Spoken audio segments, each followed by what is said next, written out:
everyone, so today we're going to be adding and subtracting rational expressions. So remember that adding and subtracting rational expressions is just like adding and subtracting fractions. So when we're looking at fractions that have the same denominator, we want to keep the denominators the same, add and subtract the numerators, and then reduce your fraction. However, if we have different denominators, you want to find the least common denominator, or the LCD. You're going to adjust your fractions appropriately, and then add and subtract the numerators and reduce and simplify. So let's go ahead and look at some examples together. Here we have to add two rational expressions together. So notice that the denominators are the same. So what we're going to do is we're going to keep the denominator the same, and then we're going to add and subtract the numerators together. So we have to combine like terms. We have 5x and 6x. Together that gets us 11x. You have 3 and a minus 2. And that gets us a positive 1. Now, if you could reduce your fraction, you would be able to, but we don't have any common factors, so this would be our final answer. So here we are going to subtract two rational expressions, and the thing that you need to remember is that when you are subtracting, you have to remember that it changes the signs of the terms that are in the numerator of your second fraction. So what we're going to see is we're going to keep the denominator as it is, and then the 3x minus the 7x gets us the negative 4x, and then the negative 4 minus the 8 gets us a negative 12. Now, as you look at this fraction, I hope that you notice that you do have a difference of squares in the denominator. So we are going to have to reduce and simplify. So what we can see is that we could actually factor. We do have a GCF in the numerator, and then you can factor out the difference of squares in the denominator.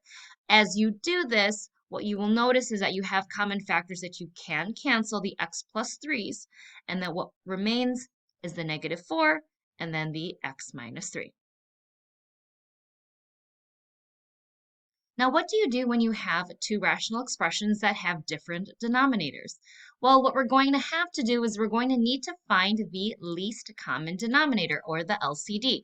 So what we're doing is we're going to be looking at every single denominator and see what we have in common. So we have a 3 in one denominator and a y in the other. So when we find the LCD, we have to kind of take one from every denominator, and that goes together in my LCD. So the LCD is 3 and the y. So that's 3y. Now, how do I get my fractions to have the denominator of 3y? Well, we're going to have to multiply by what's missing. So in my first fraction, I would need to multiply by the y. And in the second fraction, I need to multiply by 3. Remember, if you multiply the denominator, you also have to multiply the numerator. What we're going to get is an 8y and then a 30. Again, notice that my denominators are the same. And then that allows me to be able to add or subtract my numerators together. So I have an 8y plus 30, and again, I put it all over that LCD, which was 3y.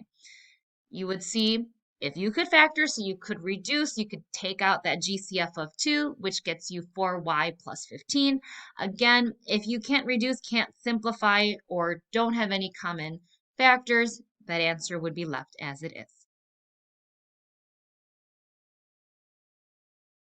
Okay, here's another example. Again, to find my LCD, I want to see what do I have in the denominators.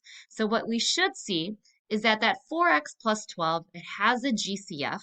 So I have 4 and then an x plus 3 in my first fraction. And then I have an x plus 3 in my second fraction. So my least common denominator is, I'm going to take that 4, and I'm also going to take whatever else is in common, which is the x plus 3. So together, my least common denominator is 4x plus 3.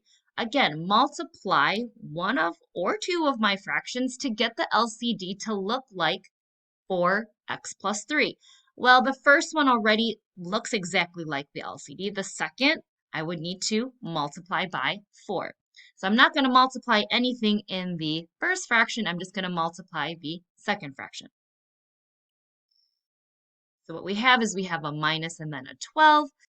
So now I can go ahead and subtract my two fractions. So that denominator stays the same. And again, I'm looking at the 18 and the minus 12, which gets me 2x plus 6.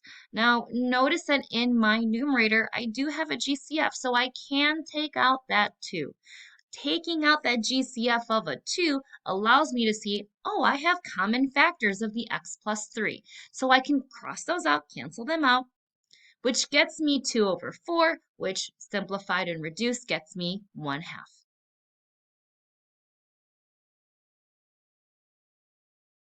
Here's another example we're going to look at together. Again, you have expressions in both the denominators. So I have an x plus 6 and an x minus 2. So I need to kind of keep both of those denominators as one expression. So to find the LCD, I got to take the x plus 6 and also have to take the x minus 2.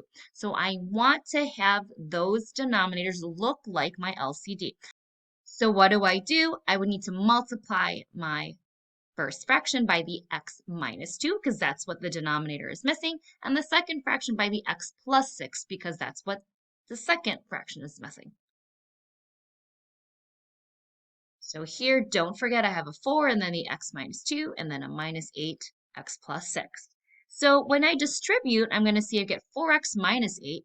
So remember that the minus sign goes along with the 8, so I end up getting a negative 8x minus 48. Well, again, notice that my denominators are the same. I can go ahead and combine my like terms in my numerator, which gets me a negative 4x minus 56. Again, you should see that you have a GCF between the 4 and the 56. I'm going to take out that GCF of 4, which gets me x plus 14. Doing that will allow me to see if I have any factors that I can cancel. In this case, I don't, so that would be my final answer. Now, here are some things to remember, and this especially goes along with adding or subtracting rational expressions that have different denominators. You got to remember to find the LCD, and it must include all the denominators. And remember to adjust your fractions based on the LCD, which is remembering that you need to multiply by what is missing. I hope this video was helpful and you learned how to add and subtract rational expressions. Thanks for watching, and see you next time.